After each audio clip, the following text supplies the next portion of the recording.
us on social media at KHTS Radio. 98.1 FM and AM 1220.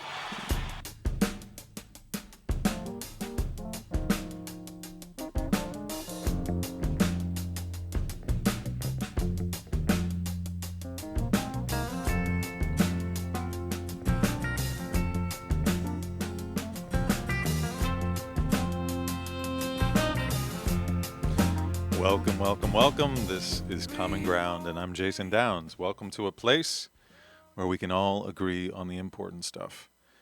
It's good to have you here. Today is November 2nd, the day before Election Day. A day that many of us in this country have been waiting for with bated breath for the past 4 years, let's say, and others hoping with all their hearts we get another 4 years of the same. Whatever the case, we could all use a breather. Right, Patty? Are you with me? I'm with you, sir. We yes, could all sir. use a breather, which is why for our What the World Needs Now segment, I've invited a guided meditation specialist, Jeffrey Bomberger, whose new book has been helping folks find compassion for themselves and thereby compassion for others, whatever their political leanings. So we'll also hear the rest of last week's conversation with constitutional scholar and law professor and author Kim Wehle about the importance of voting and why this election is potentially historic. But first, a shout out to one of our wonderful sponsors, Denny & Company LLP, certified public accountants. They make your life less taxing, which we could all use about now. Reach out to Matt Denny for all your accounting needs at DennyLLP.com. That's DennyLLP.com. Or by calling 661-286-8860. Denny & Company, they make your life less taxing. So now let's move on to Kim Wehle. She's an author, a lawyer, a law professor, a constitutional scholar, and legal expert for CBS.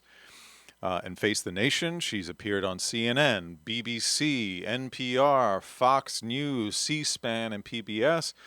Wehle is a contributor to Politico, The Bulwark, The Atlantic, and The Hill. She is a former assistant United States attorney, and she was an associate independent counsel in the Whitewater investigation. Her new book is What You Need to Know About Voting and Why, which is available now from HarperCollins. Last week, we were talking about some of the legislation that's been held up by the Republican-controlled Senate. It would make it easier for folks to vote in less privileged areas of our country. So we'll begin where we left off with law professor Kim Wehle. What you're about to hear was recorded a week ago. As a former assistant United States attorney, you've been in the swamp, as it were. What's the motivation for blocking this legislation, for dragging it out, for all the things we're seeing, the gerrymandering, the census, shutting down the census? What's the motivation from your perspective, your unique, inside perspective? It's to keep people of color from accessing the ballot box, because that will dilute the power of the minority that is now controlling the Senate and controlling the White House and controlling the federal courts. That's not ambiguous, right? I mean, it really is.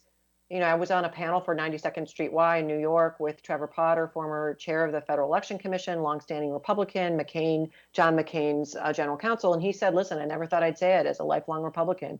My party is against voting. It's against people going to the polls. And that's kind of a sad way to stay in office. That is to keep people from being able to vote instead of actually staying in office based on your ideas and your policy agenda and making, America work. But because of Citizens United, which I mentioned, the Supreme Court struck down the McCain-Feingold Act. Elections, our members of Congress, the day they take office, they're raising more money. And you and I can only give, under federal law, around $2,700 to a candidate directly, on the theory that if we give more, that it would be somehow biasing that official in our favor, that we'd be buying their votes. The court said, well, but corporations that are legal fictions, that are created, they're myths, they're mythological figures created to minimize liability, they also have First Amendment rights. So I don't have billions of dollars, but billionaires and corporations do. So because they have First Amendment rights, they can use ad money to do as many ads as they want, as long as they don't coordinate with the candidate. That doesn't count. So this is why we're seeing this disconnect. This is why we're seeing $1.3 trillion in tax cuts under this president, but no COVID aid, and 8 million more Americans going into poverty since COVID hit in America. And nothing is happening because our elected officials are not listening to the people. And the only way around that, in my view, Jason, is massive numbers of turnout. And I'm quite heartened, frankly, that we're seeing that early on. People are taking a day and a half, frankly, 11 hours to wait in line in Georgia, even though that's just, despicably,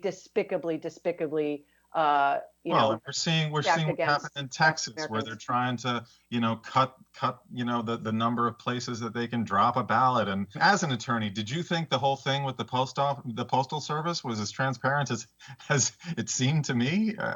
Yeah, I've been writing about the Postal Service. I did an op-ed in The Hill in the spring before it even hit, anticipating all this. Again, the Postal Service, and I teach a case as a law professor on the Postal Service. And if you go back and look at it historically, first of all, it preceded America, the Constitution itself. It is as old as anything in America. It's as traditional as it can be. Conservative originalists should be embracing it 1,000%, right? But also, it's a monopoly by design. The Congress created it as a money-losing machine, in part so that rural people in rural areas had access to information. Because if you leave it to FedEx, they're going to only service the most profitable routes. I mean, that's just how you make money, right? So that's the whole idea. So this assault on the Postal Service as somehow a bunch of losers, or whatever the president's rhetoric was in that regard, is just inaccurate. And secondly, of course, the Postmaster General DeJoy putting, a crony in place, and then, yanking machinery. I mean, all of that this is not ambiguous. This campaign is about running against elections itself. You mentioned that you think the motivation for all of this is really aimed at people of color. So I know that recently you talked about, I think you even wrote an article about Black men voting. Yeah, and I mean, just to clarify, I'm not saying that Republicans are somehow racist. What I'm saying is that if you look at things historically, only white male landowners could vote, right? So they had all the power, and it's been, it's been very stingily, or we've been stingy about expanding that tent. 15th Amendment brought formerly enslaved males into the tent. Right after that, with Reconstruction, we saw, huge relative numbers of African Americans in Congress, right? And then sort of the states are like, whoa, this is working too well, started passing laws to keep that constituency from the polls. And we're still having that battle. It boils down, it traces back to the fact that American progress and American dominance was established on the backs of enslaved human beings. That's what that's about. And remember too, people of color are more likely to also be low income. So, and another Mitch McConnell and others have refused to take up a bill, for example, that would have Saturday as election day. Imagine you're a single mom, you have a few kids, maybe English isn't even your first language, you don't have a car, you're working shift work. If you take off Tuesday to vote, you might lose your job. I mean, and then, by the way, we've closed every polling place. We talked about this the last time you were on the show, because in your book, you talk about Australia. Right. You use them as the example. Right. They vote on the weekend. They make it a national, party, basically, and right. Everyone votes. But if you're low income, it's just harder. The barriers to entry keep you away from the polls. So I just want to add since we last spoke, one question I get almost every time I speak to groups is, what do I tell my friends, even maybe progressive or, who refuse to vote and think it's a waste of their time? And think about that woman, right? Think about the mom who can't make it to the polls. It's just too difficult with her life. Vote for her. If you're not going to vote for yourself. That's a way to even the playing field, as you would say, to make things more fair and more balanced. Speaking of fair and balanced, would you say that you are partisan in any way? I mean, I know that you worked as independent counsel in the Whitewater investigation, for instance, which obviously was involving the Clintons, Democrats. Do you get a hard time about coming down on the Republicans too much? Yeah, I appreciate that question.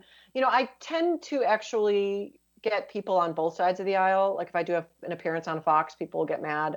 It's been a while since I've done that, but I've been more and more vocal recently about Donald Trump himself. And as you indicate, I don't see that as you indicate. I've had 15 years. Not only was in AUSA, worked in the Whitewater investigation, clerked for a federal judge, but I've also been teaching constitutional law for 15 years, right? Those kinds of courses.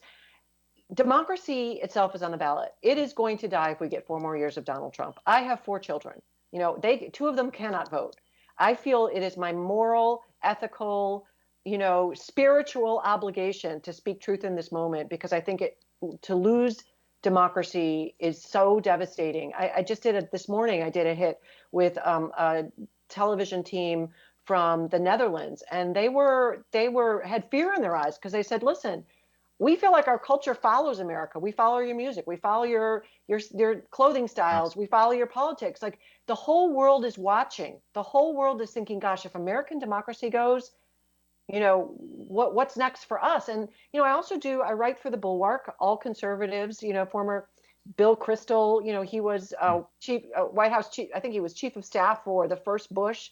And this week, James Carville, who was, sort of the spokesperson for the Clintons, he wrote a piece in the Bulwark talking about the rule of law, talking about, saving democracy. And I think there are coalitions, to answer your question, building in traditional Republicans and Democrats, that they're saying, listen, it's not a red or blue thing anymore. They're coming together in a really, I think, hopeful way. I don't know if they can overcome dark money and these other issues.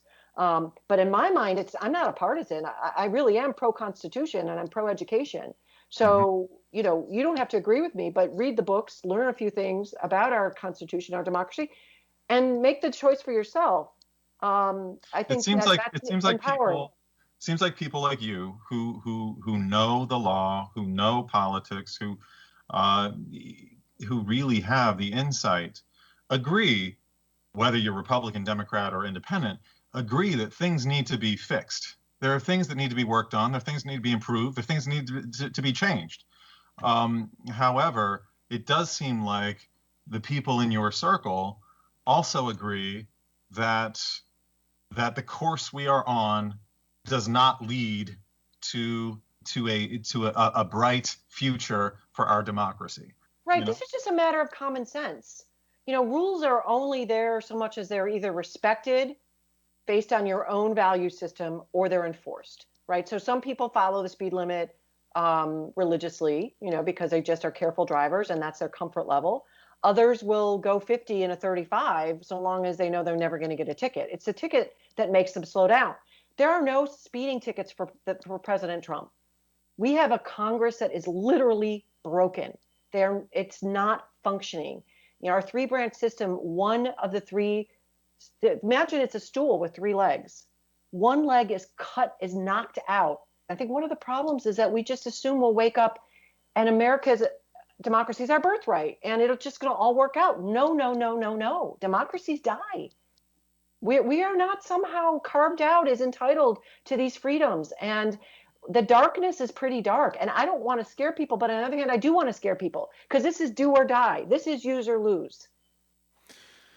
And that's, that's Kim Wehle, author, lawyer, law professor, constitutional scholar, legal expert, speaking about her new book, What You Need to Know About Voting and Why. We'll hear more from her momentarily, but we're going to take a quick break, so stay right there. When we come back, we've got our new segment, What the World Needs Now, and that's going to be a lot of fun. I think I'm going to get to meditate for a moment, so stay with us right here on KHTS 98.1 FM and AM 1220.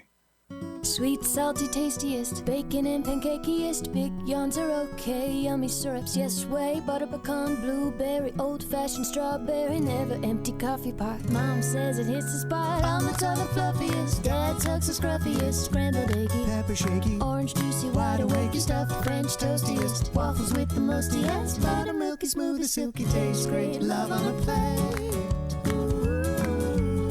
IHOP, everything you love about breakfast.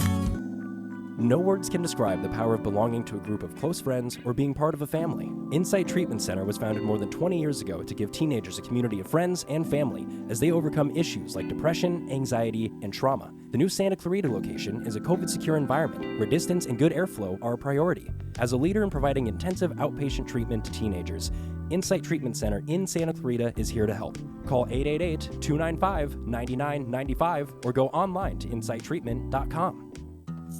Have you heard about Assistance League Retail Store? For a good time and a great deal and bargains that are an amazing steal, there are friendly volunteers ready to share a smile. So come on in and stay a while. We take donations on gently used goods, and proceeds from our sales stay in the neighborhood. So for a great buy and a special find, come visit our store anytime. Assistance League Resale Store located at 24369 Main Street in downtown Newhall.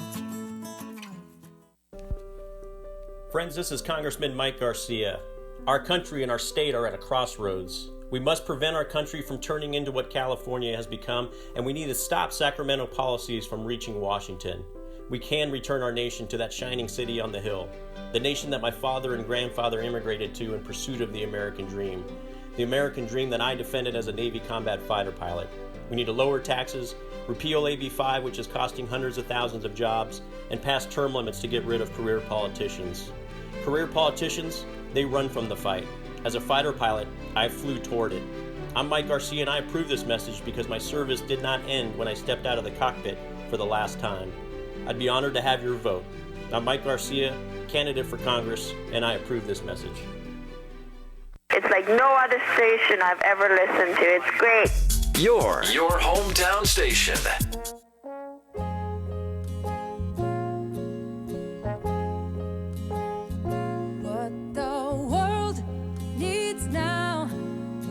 Love, sweet love, it's the only thing that there's just too little of. What the world needs now is love. Welcome back. This is Common Ground. I'm Jason Downs. What the world needs now is a little compassion. And Jeffrey Bomberger. That's what the world needs now. First, just a shout out to one of our wonderful sponsors, the law offices of Lou Espin. When experience counts, count on experience at espinlaw.com. That's ESBINLAW.com. 35 years serving the Santa Clarita Valley and beyond. Lou specializes in bankruptcy, business law, and commercial protection. Schedule a consultation with Lou today at espinlaw.com or 661-254-5050. Jeffrey Bomberger, welcome. How's it going? Wonderful intro music there. It was perfect. Thank you. I love that. Yeah, it's kind of this new thing we're trying. You know, what the world needs now. I just I like that concept, and I think you are a perfect person to have on for this segment. So, your new book, right? Yeah. I mean, look. Do you feel like it's been harder lately to look at other people with compassion or with love in your heart? Join the club, right? These are difficult and extraordinary times, and it's wearing on all of us, which is why I thought Jeffrey would be the perfect guest today. He has a new book, Awakening Soul Force, which is a guided introduction to the soul-stimulating topics of meditation, self-energy healing, the chakra system, creative expression, and direct spiritual revelation for the sake of knowing one's authentic spiritual self.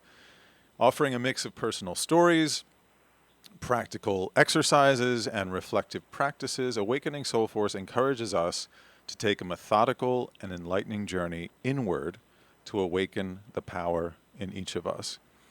So that sounds pretty great to me right now. Yeah.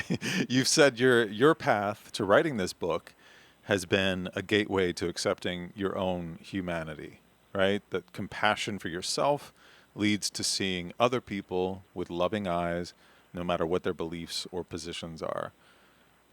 So, how did you get there? How did you get there? Yeah, it's been a long journey. Thanks for having me here. I want to say that first of all, Jason. Of It's really a course. pleasure to be here having this conversation. Yeah, I began my journey with meditation pretty young. I found it at 14 years old. And it's funny because the way I discovered it was more out of kind of being an angsty teenager, wrestling with the kind of the pressure of, trying to make it in the football squad and earn a starting spot and summer school with all the honors classes and kind of being a little bit stressed out about that stuff. And so I picked up a tape that my parents had, and it was about guided meditation. And what I found when I did it was not only that it actually kind of calmed me down and helped me release some of that anxiety that I was experiencing as a teenager, but I also found a real connection to what I call loving awareness and just a space where there is no judgment, a space that you can go to that is full of love and compassion.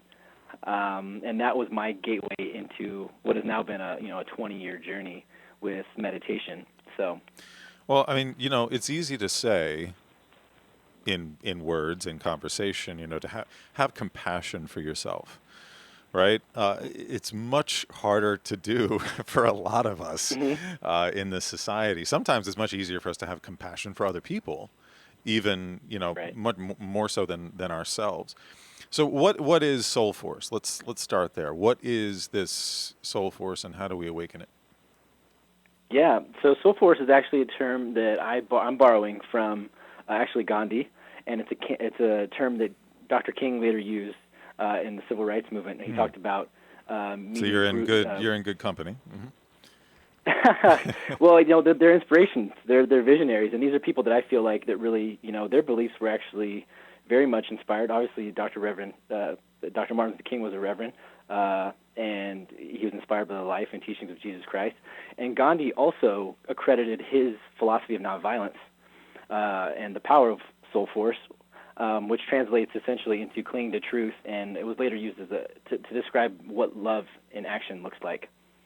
So for Gandhi and King and their nonviolence, they said, nonviolence is what love in action looks like. So kind of borrowing that terminology, I wanted to get to the kind of the core of the spiritual tradition that I think the root of the spiritual ideals that Gandhi and King and the other visionaries and prophets in the past have held in their hearts. And that was just a much higher ideal and a vision for humanity. And so using that language, I wanted to look at how do we get there for ourselves, not through nonviolent struggle or political movements, but how do we get to a space with ourselves where we hold our own image in high regard. We find that connection to loving awareness, to God, to spiritual truth, however we define it. How do we get there for ourselves? And to me, when we do that for ourselves, then the ripple effects kind of ensue, and they take care, the rest kind of takes care of itself. You know what I mean? Yeah, so you're talking about if we can become a vessel for peacefulness, and tranquility and love, then it has a ripple effect and starts to not only ripple out into the rest of our lives, but the people around us, hopefully, potentially. So how do we? And to me, that comes from that comes from an alignment, right? That comes from taking that time, and this is how the process has worked for me. Taking that time to go inward, to get silent, to get still, to make that connection to loving awareness, and being able to see my own anger, to be able to see my flaws, to see my own triggers and those things that might get my emotions stirred up, to kind of see those from a non-judgmental eye of the observer. So how have you done that? How do we do that? How have you become this kind of peaceful vessel? I know, some people go to therapy, some people, go to yoga, some people punch a punching bag. Yeah, right. Which I think are all valid. Absolutely. I'm a big proponent of whatever works, do that. So, if you find your peace and your solitude, your connection to, a higher dimension of loving awareness and kind of God consciousness, if you find that through Bible study, do that. If you find it through communing with nature and being out and going for a kayak or a paddle, go do that. If you find it in meditation or in yoga, if it's just joyfully playing with your kids, go and do that. And that's one of the things that actually it's kind of explored in the book is I didn't really leave any stones unturned. I was constantly seeking and searching, how do I find this living expression of love in the world, and how do I bring it closer to me? And so that's why the book follows so much of my own personal journey, and it really is just an experimentation. So it goes to what you're saying, like there's a million ways to find that connection, to find that peace. The thing is, can we get there, and then can we sort of return to that space? Can it get a little bit easier to get there, and let it be our jumping off point as we engage with the world? You know what I mean? Yes. Yeah, that sounds. So once you've found that space, how do you access it again and again, especially when things get difficult? So how have you noticed this practice benefiting you personally in your life? Have you found personal value? Have you seen direct benefits? Oh yeah, absolutely. And are we talking? Sorry, go ahead. Oh, go for it. What was your question? I was just going to say we are talking about meditation, right? Like once you find that thing, you sort of you meditate on it. I mean, yes, we're talking about doing those things that bring you joy, but then I guess we're also talking about how to bring that feeling into a state of meditation so it can sort of live more fully within us. Is that accurate?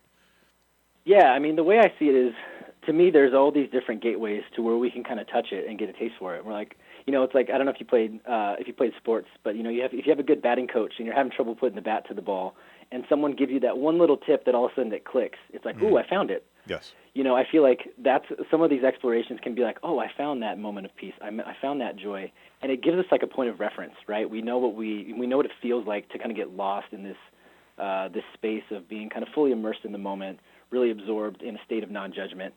And when we kind of touch that, we can then pull that into a meditation practice. And that's, I love to share meditation with people because I think it's one of the most powerful ways to really kind of marinate in that awareness and in that space once we've kind of touched it or found it for ourselves. And that can be a process. And it all begins with the breath. Well, if you're willing, if you're willing to use me as a guinea pig, I'm happy to do a guided meditation with you. I mean, I would love to. I do have some experience. I'm I'm a huge proponent of anything that can sort of center oneself and certainly finding joy and spreading that to people around you. So if you're up for it. Are you up for giving me a little? Yeah, totally. I mean, absolutely. So what do you? I mean, look, a lot of people are probably listening and they're like, "Oh, that's not for me. Oh, it's so hokey dokey. Oh, it's artsy fartsy. Whatever it is. I personally came up in the theater and have studied, in New York City and blah blah. So I'm used to this sort of thing. How do you get people into it? And again, use me as a guinea pig. How do you get people into it who are doing it for the first time and think of it in sort of a ooh, that's really weird and other kind of way? Mm-hmm. Yeah, I think the first thing is to make it really personal and make it really present about the moment. Because I think that when we kind of get immersed in the here and now, when we become centered and focused and grounded now, that creates a space for us to shed like anxiety or emotions that are coming up, and then that kind of peels away and allows that space for some higher dimension of loving awareness to come in. Okay, well, one thing that does that for me is music. So I'm going to have Patty play us some music. So go ahead, a little soothing, perfect, meditative music. All right. Oh, nice. Okay. Ooh, that's perfect. Okay, all right, go ahead. All right, take me through. All right, Jay. I'm ready. Sure. So wherever you are now, go ahead and put your feet flat on the floor. Sit up nice and tall. Put your hands, just rest them in your lap. Okay. I'm there. Go ahead and close your eyes. And the first thing I want you to do is just become conscious of your breathing. Become aware of the breath. So as you inhale, breathe in, becoming aware that you're inhaling. When you exhale, breathe out, becoming aware that you're exhaling, breathing out.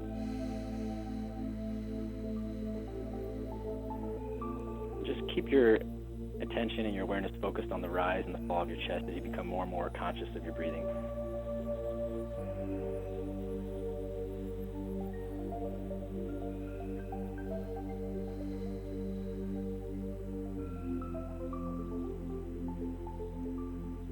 thing I'm going to have you do, go ahead and pick up your left hand, place it over your heart.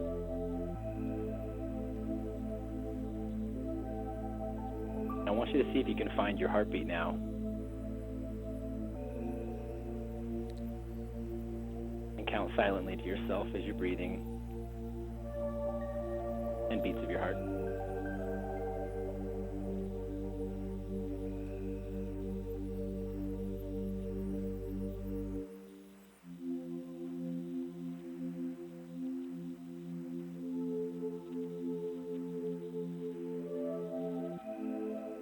Good. Once we become aware of that beating heart, you're now going to take a big, deep breath in and inhale to a count of 6 beats.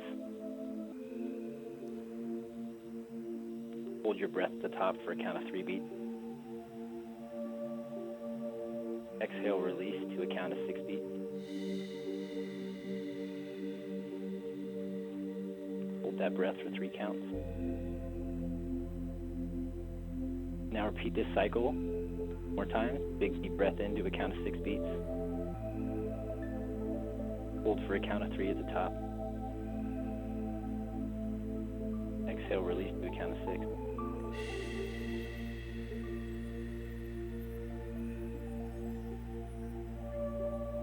Hold for 3. And repeat this cycle on your own just 2 more times, nice and quiet.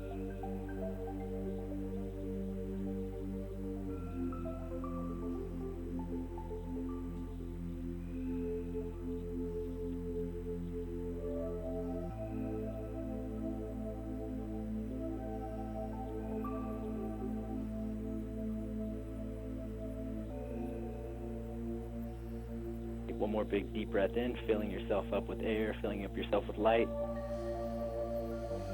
Exhale, release, and just feel everything that's heavy wash away, down through the feet and into the ground. 2 more times. One more big deep breath in, filling yourself up, feeling lighter and lighter.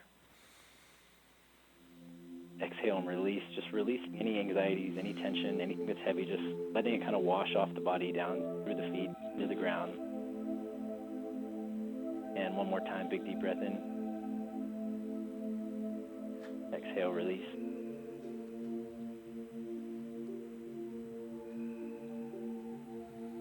Go ahead and just wiggle your toes.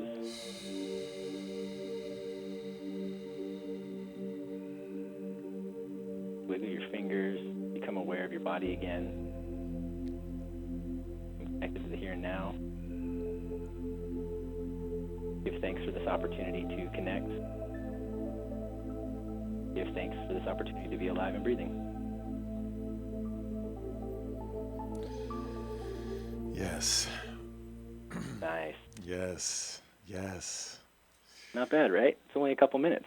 Only a couple of minutes. You can do that in your car. You could do that in the bathroom in front of the mirror for a moment, for goodness sake. You know what I mean? At work. Mm-hmm.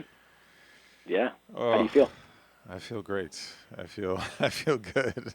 I do. I feel better. I'm not thinking of anything. There's Awesome. a moment where my mind is just clear. I'm in this moment. I feel like I'm present. I'm in my body, which is a really good feeling. So thank you. Yeah. You're welcome. So we're talking to Jeffrey Bomberger. His book is Awakening Soul Force. It's available on all major online outlets like Amazon and Barnes & Noble and at thesoulforce.com. Jeffrey, I want to thank you so much for being here and thank you for that beautiful moment. And we'll definitely be having you back for more of what the world needs now. So thank you so much. That sounds great, man. Thanks so much, Jason. Have a great day. You got it. Everyone else, we're going to be right back in just a moment. Keep taking those cleansing breaths. Stick with us here on Common Ground, KHTS. We're going to be back for more of Professor Kim Wehle right here on 98.1 FM and AM 1220. Not just for some, but for everyone. Join us this fall for online fun with the Canyon Theater Guild online youth workshops. Super fun classes with acting, singing, dancing, audition tips, script writing, scene study, improv, and putting on real shows created for online performance. Get creative, meet new friends, and most of all, have a blast from the comfort of your own home. Call 661-799-2702 or ctgworkshops@gmail.com or canyontheater.org. Time for a car wash, but fearful of the scratches that go along with it? Canyon Car Wash and Valencia Car Wash proudly use 100% lamb's cloth to prevent scratches and provide the best wash possible. Both locations use environmentally friendly solutions to wash and wax your vehicle, and they both accept all other car wash coupons. Give your vehicle the wash it deserves. Visit Canyon Car Wash on Soledad across from Edwards Cinema, or Valencia Car Wash on Creekside Road behind Target. Paid for by Scott Wilk for State Senate. We know California has the highest state income tax rate in the country, the highest state sales tax in the country, and the highest gas tax. We know that in spite of all those taxes, Sacramento's special interests and their pet candidates like Kip Muller always want more. We know Kip Muller wants to gut Prop 13, raise property taxes by billions, and crush small businesses already devastated by the COVID-19 shutdown. We know Kip Muller supports Sacramento's disastrous job-killing AB 5, calling it an incredible victory, even as it put freelancers out of work. We know Kip Muller encourages extremists who want to defund the police, even as crime rises and rioters burn and loot our cities, raising taxes, costing jobs, defunding police. He may only have lived in our district for 1 year, but we know Kip Muller, and we know better. Your hometown station, KHTS.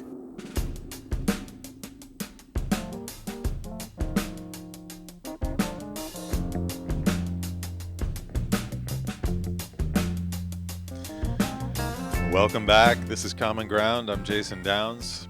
That was a wonderful segment with Jeffrey Bomberger, Awakening Soul Force, and we're back to last week's interview with Kim Wehle, law professor, constitutional scholar, legal expert for many of the networks, including Fox, CNN, BBC, NPR, C-SPAN, and PBS, and contributor to Politico, The Bulwark, The Atlantic, The Hill.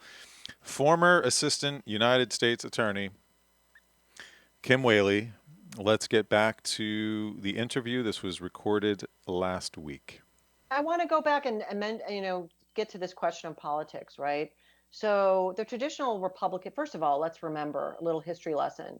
During Reconstruction, it was a Republican Party that was working very hard to bring formerly enslaved people into the American community, right? So, a deal was struck to basically abandon the South and those kind of Reconstruction efforts that was spearheaded by the Republican Party, not the Democrats, in order to keep the Union together. And I say that because, the roots of the Republican Party, the party of Lincoln, are not what we're seeing. It's not xenophobia. It's not hatred. It's not my way and I don't care about you. And then in this sort of the first half of the 21st century, the late 80s, 90s, Reagan Republicans, it was small government.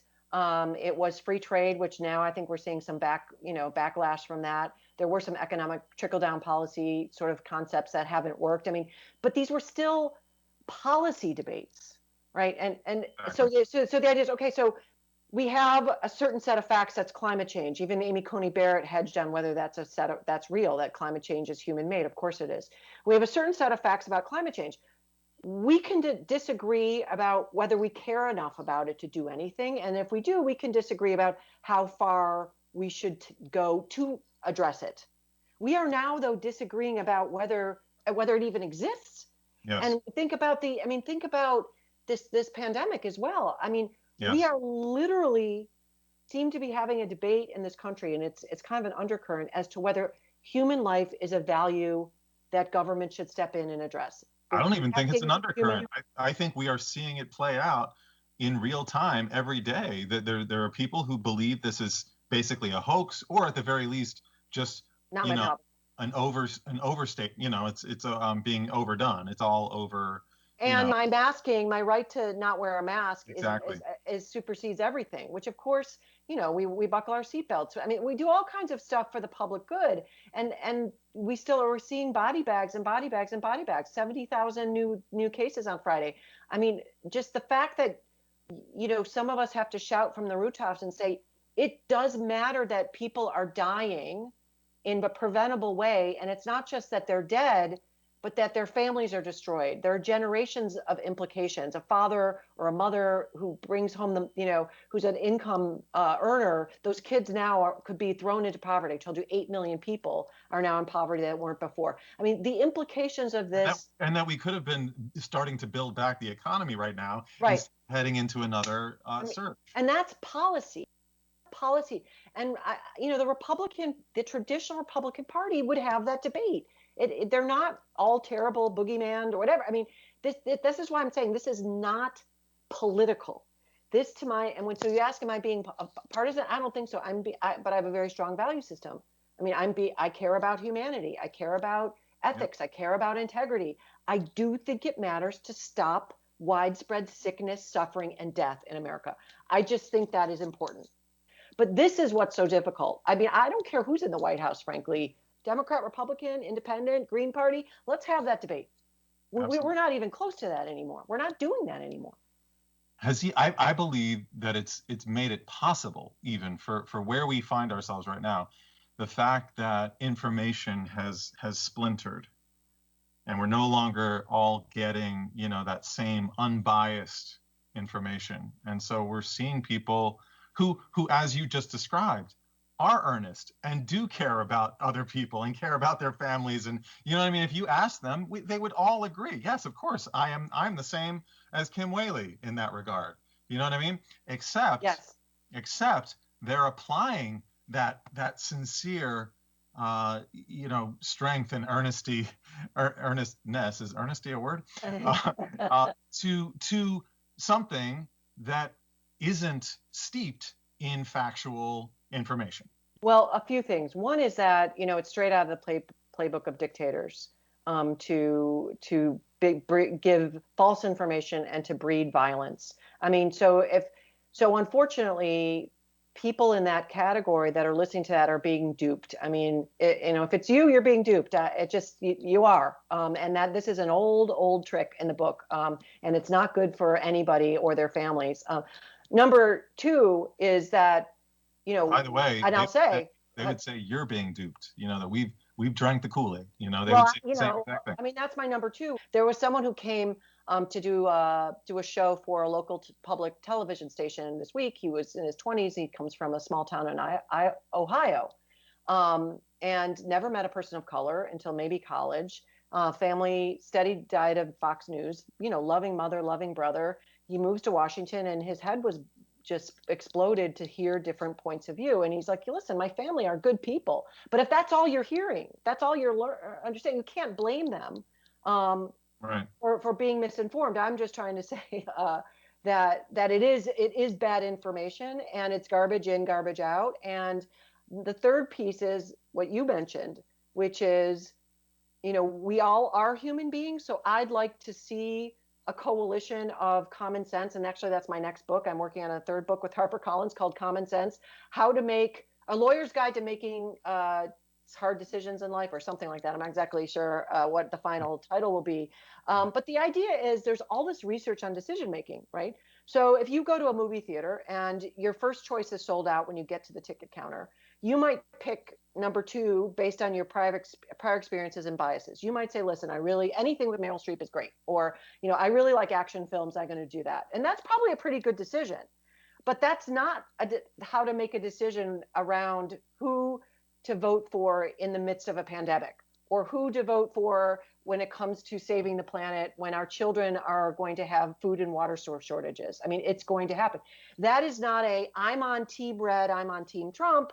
So I like Meryl Streep. I'm going to buy that ticket. I like Team Trump. I'm going to listen to anything he says, and that's my view. Right. That kind of decision, just like making a decision about your medical care, but what do you say? To be methodical and careful. Agreed. What do you say to people who vote on a single issue, or say things like, I hear this quite often as well. They say, well, I don't approve or like him personally or what he says or how he says it. But if you look at his policy, that, that's so. So what do you say in those cases? Well, I mean, I do talk about this in the LinkedIn series, and I talk about it with my students. I have sort of a couple things. I think we need to retrain ourselves to figure out how to get good information, because the digital age has been on hyperdrive. Everything has changed so quickly, and we can't sort it.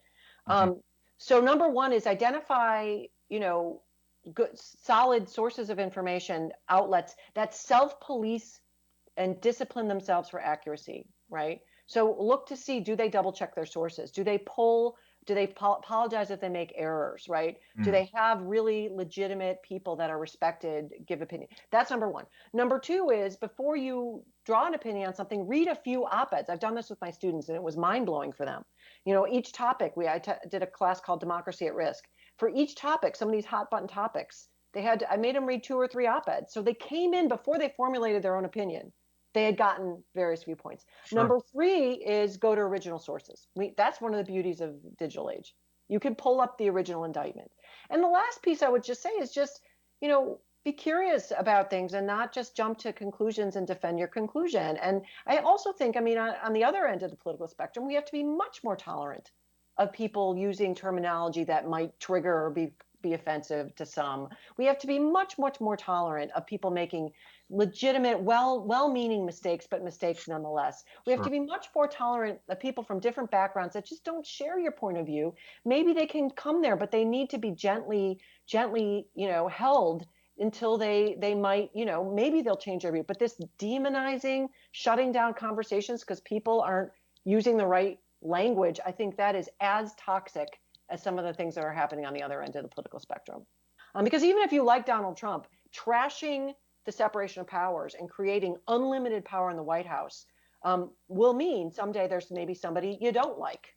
Once you've destroyed the guardrails of democracy, once you've made it so that there are no tickets for speeding, it's ultimate unlimited power in the White House, it's too late at that point to then snatch it back if it's a president you don't like. We need to protect the job description of government itself, because the people, I'm halfway through my life. It's really my children that I want to enjoy the privileges of American democracy. So that's why I'm fighting for. And ironically, they've also sort of commandeered this term of patriotism. They're painting themselves as the true patriots. But aren't we talking about?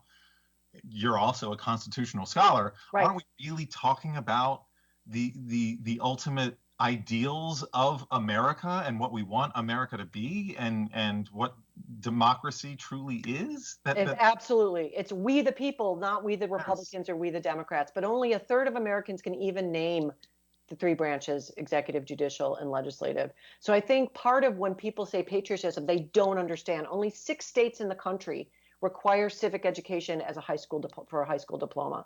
We need basic civic education in this country. Then we can have a real discussion. But when you don't ask me to fix my car when that doesn't start. I don't understand an engine, right? So likewise, if people don't understand how American democracy works, it's very hard to expect them to vote in a way or even to vote in order to save it. But I'm saying it is, as you indicate, it is for sure. An originalist like Amy Coney Barrett should agree. It is not an unlimited monarchy. The founders, the revolutionaries rejected that. They fought a war for that. They did not want unlimited power in a king. And so for sure, it is not unlimited power in the White House. That's what we're fighting for. Have you voted yet? Oh, yeah. I voted, and I tweeted about this. I got a little endorphin rush. I think there's something about it that makes you feel, okay, I did something. So here's another reason to vote. You want a little feel good? You want a little mini therapy session? Do it. You did your part. That's funny. I felt the same way. I drove to the U.S. Board of Elections, designated box. I did too. Not one of the fake ones that have been, but oh my God. I put that in and I felt a rush as well. So absolutely one more reason. Yeah. Listen, many blessings upon you. Continue all the great work. Her latest book, What You Need to Know About Voting and Why, Kim Wehle, professor of law, thank you so much. Thank you, Jason, and I hope we can chat again. And there we were with Kim Wehle. You can follow her on Twitter at Kim Wehle. That's KIMWEHLE. Or on her website, kimwehle.com. She, as she mentioned, is also doing some LinkedIn courses, some learning series there, which are very practical guides to all the basics, like she was mentioning there, civics, government, how it all runs, and very worthwhile. She's also working on a new show with Tracy Anderson, the fitness guru, called Healthy Decisions. So keep track of what Kim's doing. She's doing a lot of great work. Have you voted, Patty, by the way? I have, sir, yes. Good. Good. Excellent. And did you get that same rush, a feeling, a sense of accomplishment? Yeah, I did. I got a little endorphin rush. I did, yeah. Good. All right. All right. Well, that's our show for today. I'm so glad you were here with us. As always, I'd like to thank my sponsors, Denny & Company, and the law offices of Lou Espin. The amazing staff here at KHTS, the owners, Jerry and Carl, our fantastic engineer, St. Patrick O'Flynn. I'm sorry. I can't help myself. Be sure to join me next week as we continue the conversation, as always, with a focus on civility and unity. A pleasure to have you here on Common Ground, where we can always agree on the important stuff. I'm Jason Downs. You're listening to KHTS. Until next time, stay safe, stay informed, and stay positive.